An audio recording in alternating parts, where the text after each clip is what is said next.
Hola, buenas tardes. Vamos a dar comienzo a la presentación. Caracterización de aceite esenciales de Zingiber Officinale, comparación de métodos de extracción. Trabajo final, reporte de investigación para la acreditación de Proyecto Modular 3, análisis y caracterización. Proyecto Modular 4, prevención y solución de problemas en el área química. Presenta a su servidor, Vargas García Víctor Hugo. Mi director es el doctor Ricardo González Cruz y esta es una actividad para taller de seguimiento de módulo 3. Como introducción mencionaremos el jengibre Zingiber officinale. Es una especie y planta medicinal utilizada desde antiguo procedente de Asia Central y Sudeste Asiático. De acuerdo con su consistencia, los aceites esenciales se clasifican en esencias fluidas, bálsamos y oleoresina. Figura 1, podemos observar la planta del Zingiber officinale. Figura 2, podemos observar su resina. El jengibre tiene hojas alternas sésiles lisas de color verde pálido y lanceolado, muy agudas en el ápice. Tallos florales, comúnmente sin hojas, con escaso número de flores. La flor es asimétrica, presenta un cáliz tubuloso. Los rizomas del jengibre son tallos monopodiales. Tipo de ramificación en el que el ápice se mantiene siempre activo a un eje principal, aproximadamente 50 centímetros de largo, achatado, entero o dividido, semejándose a los dedos de la mano. Tiene nudos prominentes que son las bases de hojas escamiformes, tiene forma de escama. Haciendo un corte transversal de los rizomas podemos observar que consta de tres partes esenciales: corcho, región cortical y cilindro central. En la epidermis son producidas las capas de corcho. Estas forman de 4 a 8 estratos de células de parenquima. Ello da el aspecto seco y corchoso característico del jengibre. En la figura 3 podemos observar las hojas del Zingiber officinale, en la figura 4 podemos observar su aspecto seco y corchoso y en la figura 5 podemos observar la flor del Zingiber officinale.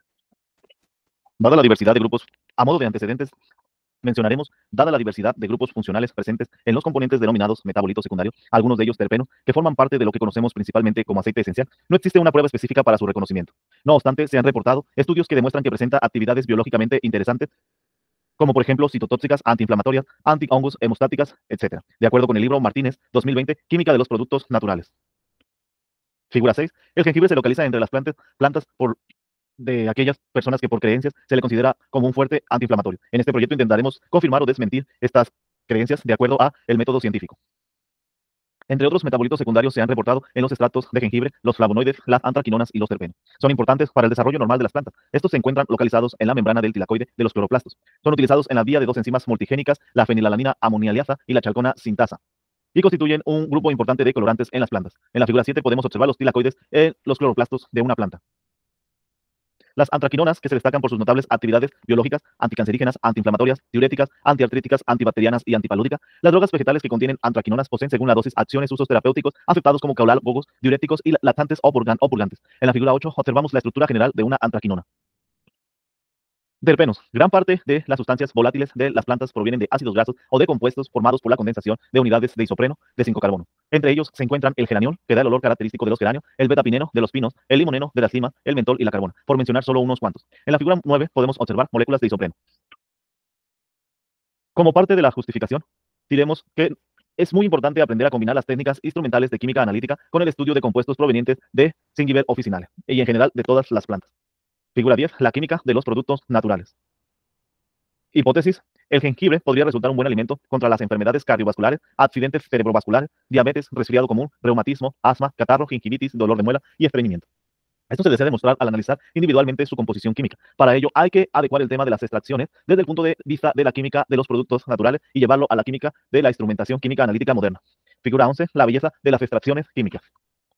Objetivo principal: extraer y caracterizar aceites esenciales de Zingiber officinale. Objetivos específicos: identificar, separar y caracterizar terpenos, fitoesteroles, gingeroles y chogaoles.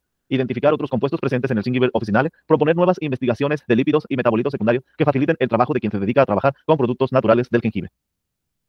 Como parte de la metodología se recolectó 2 kilogramos en el Mercado Corona de Zingiber officinale, en el Mercado Corona, Distrito del Centro, Ciudad Guadalajara, País México, y se le realizaron pruebas cualitativas a 50 gramos de la droga seca y molida. Se le hizo una digestión con etanol a 65 grados centígrados durante 2 horas. Se filtró en caliente, a presión y en caliente. Al marco se le desechó, al marco se le llama el papel filtro, que se puso en el quitasato y en el embudo. Eh, y a la fracción líquida se le denominó fracción A. De esta fracción A se tomó un tercio, se llevó a secar, se retomó 3 veces con porciones de 15 mililitros de ácido clorhídrico y se le filtró en caliente y a presión. Al marco ahora no se le desechó, al marco ahora se le volvió a filtrar en diclorometano y se le llamó fracción B, pero a la parte líquida se le neutralizó con amoníaco. Se utilizó papel tornasol para verificar el cambio de color e identificar el punto. Entonces a esta, una vez ya neutro, se hicieron separaciones con un embudo de separación, agregando 20 mililitros de diclorometano y repitiendo este procedimiento 3 veces, se obtuvo una fase orgánica y una fase acuosa a la que se le llamó fracción D. A la fase orgánica todavía se le llevó a secar, se le agregó ácido, se retomó en ácido clorhídrico y se le llamó fracción C.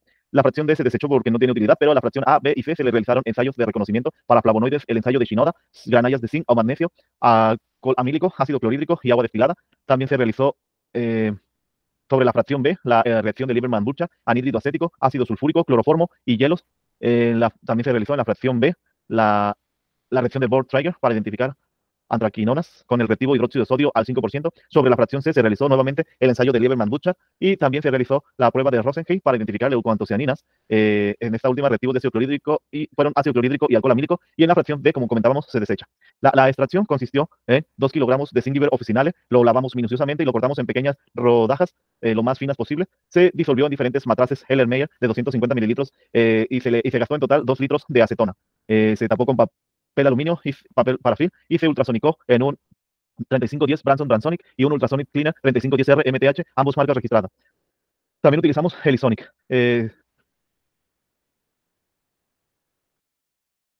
Durante 2 horas. Se utilizó rotaevaporador Bucci Made in Switzerland RE 121, rotavapor Bucci 461 Waterbat para concentrar y se trasladó la resina a un recipiente con sílica gel. Para la preparación se preparó un tubo de vidrio cilíndrico. Se depositó sobre la base de este un algodón que sostenga el adsorvente sólido, la sílica gel Millipore, y por encima la muestra, que era la misma extracción que se había llevado a concentrar, y se depositó sobre arena silicea 10 días para que adsorbiera y secara.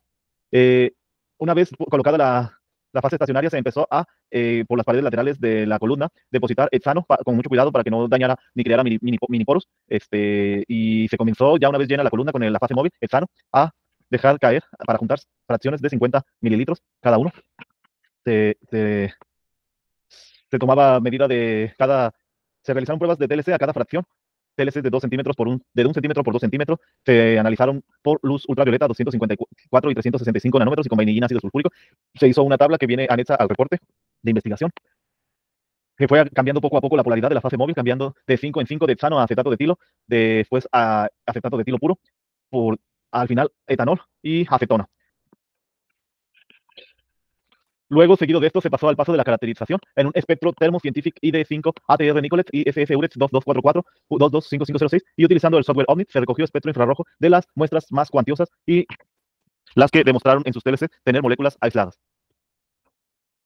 Pasamos a la parte de resultados y discusión. Tabla 1, ensayo de reconocimiento, ensayo de Borg-Trigger para metabolito quinona, resultado positivo pero con baja evidencia. Lieberman-Burcha para el metabolito triterpeno, positivo con alta evidencia, todo esto de acuerdo a la coloración. Hidroxamato férrico para el metabolito fercomarinas, resultado negativo. Ensayo de Shinoda para el metabolito flavonoides, resultado positivo pero con baja evidencia.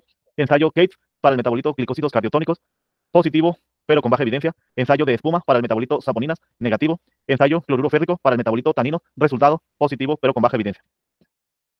TLCs de 2 centímetros por 10 centímetros, extracción con hexano, se realizó en laboratorio para 4 muestras distintas y fueron parte de las pruebas cualitativas que se realizaron al principio. M1 extracto con hexano, M2 extracto con hexano, dilución a 10 veces, M3 extracto con acetona, M4 extracto con acetona, dilución a 10 veces. Podemos observar en la figura 12 una TLC de 2 centímetros por 10 centímetros de izquierda a derecha, está numerada horizontalmente de 1 al 2 y de manera inferior a ascendente las 4 manchas 1, 2, 3 y 4. En base a la polaridad pudieran ser, y de acuerdo a las 10 principales moléculas presentadas en el Zingiber officinale por otros autores, Borneol con una mancha de 0.333 URF, citral, segunda mancha con un RF de 0.375, beta-felandreno con una RF de 0.8333, tercera mancha, y cuarta mancha con un RF de 1, beta-bisaboleno.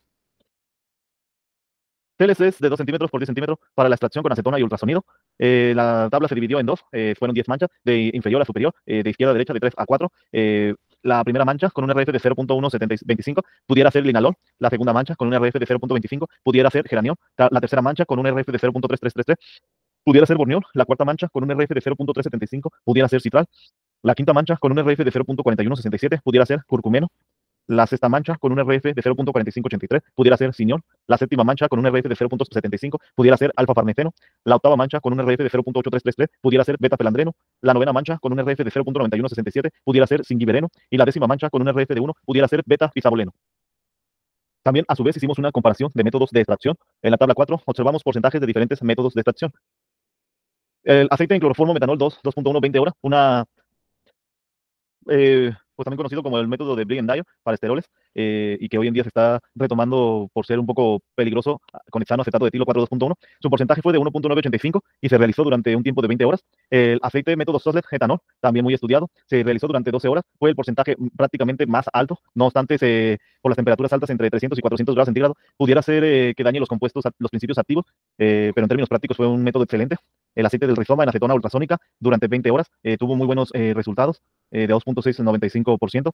El aceite en hexano acetato de etilo, extracción en frío por 20 horas, tuvo bajo rendimiento, 0.5392%, y el aceite en hexano acetato de etilo ultrasónica 2 horas fue el peor rendimiento, 0.2876%, pero fue bastante limpio.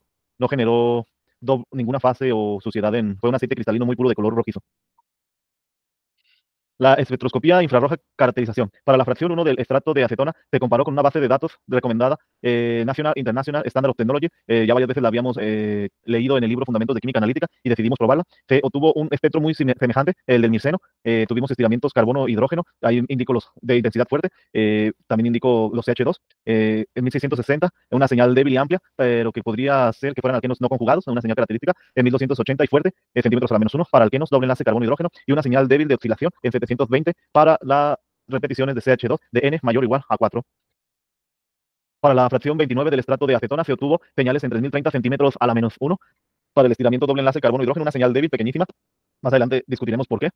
En 2930 y en 2860 centímetros a la -1 observamos estiramientos del carbono-hidrógeno.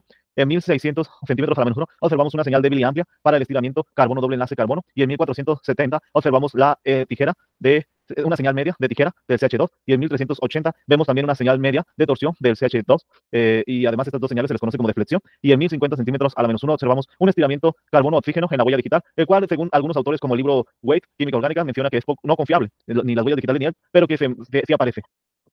Fracción 38 del estrato de acetona, encontramos tanto en el anterior semejanzas con el geraniol y en este semejanzas con el ciñol. Tenemos un posible armónico del carbonilo en 3300 centímetros a la -1, una señal de estiramiento carbono-hidrógeno fuerte en 2930 y 2850 centímetros a la -1, una señal de flexión, 1380 centímetros a la -1, una señal media de torsión y una señal media de tijera en 1480 centímetros a la -1. Además, tenemos señales medias para asimétricos de éteres y en 1050 centímetros a la -1 señales medias para éteres.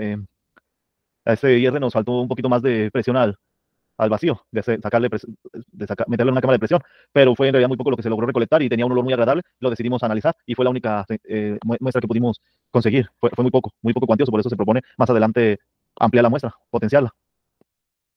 Espectroscopía infrarroja, caracterización, fracción 41 del estrato de acetona. Tenemos señales fuertes de estiramiento carbono-hidrógeno en 2920 centímetros a la -1 y 2850 centímetros a la -1. Señales de tijera 1475 centímetros a la -1 y señales de torsión en 1350, 60 centímetros a la -1, una señal débil, y también una señal débil de oscilación carbono-hidrógeno de CH2, N es mayor o igual a 4, en 720 centímetros a la -1.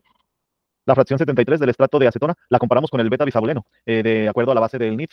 Son semejantes, no obstante no podemos asegurar que sean las mismas, no hasta haber hecho pruebas de resonancia magnética nuclear y confirmar en un proyecto de tesis que tenemos más adelante. Ahora sí, ¿qué obtuvimos con estos resultados? De momento nos basamos simplemente en mencionar las señales características del espectro infrarrojo. En 3030 encontramos estiramientos doble enlace carbono-hidrógeno, en 2925 a 2850 centímetros a la -1 encontramos señales fuertes, la de 3030 fue débil, perdón, señales fuertes en 2925 a 2850 centímetros a la -1 de estiramiento carbono-hidrógeno, señales débil en carbono doble enlace, carbono medio débil, media, en señales de fricción de carbono hidrógeno en 1480 a 1376 centímetros a la -1 y señales de oscilación en 720 centímetros a la -1 para pues varios CH2, ¿verdad? De N mayor o igual a 4. En la fracción 84 del estrato de acetona tenemos un posible armónico del carbonilo en 3350 y un posible estiramiento del doble enlace carbono-hidrógeno de 3180 centímetros a la -1. De momento se descarta que estas señales, aunque sí coinciden con amina, pudieran ser estas debido a que se presentan en algunos aceites esenciales revisados anteriormente y a que no hay no hay terpenos con nitrógeno. No obstante, no se puede ni descartar ni confirmar. De momento, también mencionaremos que encontramos un estiramiento carbono-hidrógeno de 2930 a 2860 centímetros a la -1, dos señales fuertes indicadas con CH2, una señal fuerte de 1750 centímetros a la -1 del estiramiento carbonilo, una señal media de 1641 para alquenos centímetros a la -1 para alquenos no conjugado, una señal en 1470 y 1300, dos señales de flexión, carbono-hidrógeno, y 1350 centímetros a la -1 media, y una señal fuerte de 1225 centímetros a la -1 para el estiramiento carbono-carbono dentro de la huella digital, lo cual es poco confiable. También en la fracción 120 del estrato de acetona, aquí la pusimos para seguir mostrando cómo después de la fracción 100 empezaron a surgir estos dos picos. Eso no lo discutimos más adelante, pero sí lo quería comentar. También el estiramiento carbono-hidrógeno, dos señales fuertes en 2920 a 2860 centímetros a la menos 1, indicados por CH2. Una señal fuerte de 1760 centímetros a la menos 1, el estiramiento del carbonilo. Una señal media de 1645 centímetros a la menos 1, el estiramiento carbono doble enlace carbono. Una señal media de 1230 centímetros a la menos 1, el estiramiento carbono no confiable, de acuerdo al libro Weight, solo porque está en la huella digital, pero a nosotros pues sí nos interesa bastante tenerla ahí. Y una señal de oscilación de CH2, N mayor igual o igual a 4. Como parte de la discusión, el espectro de la figura 10 es obtenido de la base de datos de NITS. Podemos observar que en la molécula hay algunas inconsistencias, ya que es de esperar por lo aprendido en química orgánica una frecuencia de estiramiento OH con intensidad fuerte, amplia entre 3400, pero no es en la molécula, es en el espectro infrarrojo. Una disculpa, en el espectro infrarrojo hay algunas inconsistencias, ya que es de esperar por lo aprendido en química orgánica, aquí también, en el espectro infrarrojo. Hay algunas inconsistencias, ya que es de esperar por lo aprendido en química orgánica una frecuencia de estiramiento OH con intensidad fuerte, amplia, entre 3400 a 3650 centímetros. No obstante, se observa una intensidad débil. Y también a nosotros nos sucedió esto en nuestros espectros infrarrojos experimentales. En el espectro de la figura 11 es obtenido de la base de datos de NITS. Podemos observar que en el espectro infrarrojo hay un enlace alqueno y es de esperar por lo aprendido en química orgánica una frecuencia de estiramiento carbono-hidrógeno sp2 media en 3040 a 3125, correspondiente a un alqueno. No obstante, se observa una señal débil.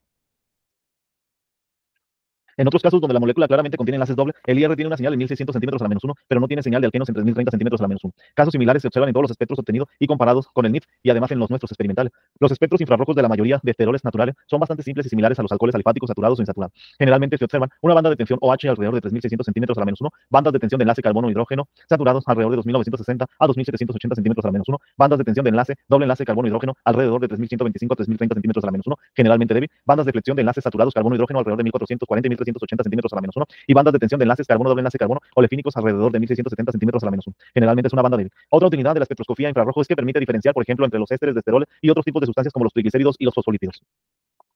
Análisis de varianza, tabla 5. Como recomendación de la materia de diseño de experimento, se nos aconsejó realizar un ANOVA multifactorial de dos factores, en este caso temperatura y disolvente, con variable de respuesta, rendimiento de extracción, porcentaje.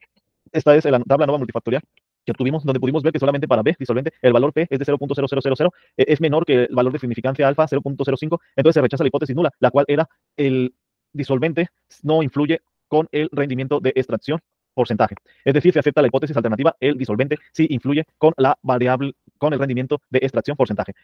Además, es necesario decir que el experimento consistió en 18 datos a diferentes temperaturas, 20, 60 y 100 grados centígrados, con disolvente etanol, etanoacetato de etilo 4.2.1 y acetona.